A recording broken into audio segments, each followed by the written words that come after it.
ਦੱਸਣਗੇ ਨਵੀਦ ਅਹਿਮਦ ਬੱਟ। जी बिल्कुल, मैं जिस मकाम ते खड़ा वा ये बहु मांगे का मकाम है ते इस तो 2 किलोमीटर अगे हैड कादरा पाते इस 27 अगस्त 2025 ਨੂੰ ਇੱਥੇ ਮੈਜ਼ਰ ਲਾ ਕੇ ਇਸ ਜਗ੍ਹਾ ਤੇ ਸ਼ਿਕਾਫ ਪਾਇਆ ਗਿਆ ਤਾਂ ਕਿ ਪਾਣੀ ਦਾ ਬਹਾਓ ਘਟਿਆ ਜਾਏ, ਹੈਡ ਕਾਦਰਾਬਾਦ ਇਹਦੇ ਮਕਾਮੀ ਦਿਹਾਤਾਂ ਨੂੰ ਬਚਾਇਆ ਜਾ ਸਕੇ।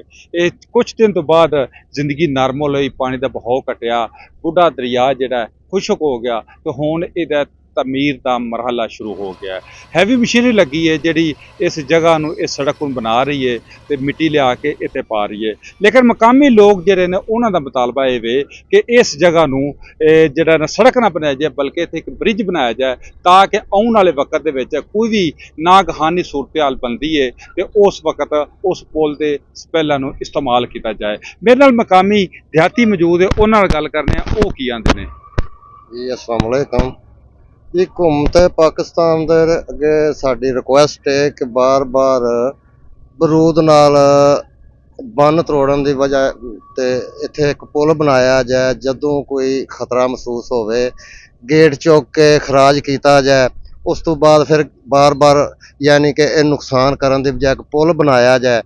ते असी ते एक मुतालबा एक रिक्वेस्ट कर रहे हैं जी। इन्हों का मुतालबा यह सी कि इस सड़क बनाने की बजाय इतने एक ब्रिज बनाया जाए ताकि आने वाले वक्त कोई भी ऐसी नागहानी सूरत हाल पैदा हो तो उस ब्रिज को इस्तेमाल किया जाए और जिसकी वजह तो एक हैड भी महफूज रहेगा और जोड़े करीबी देहात ने इन्हों की जिंदगी भी यकीनी तौर पर महफूज बनाई जा सकती है जी।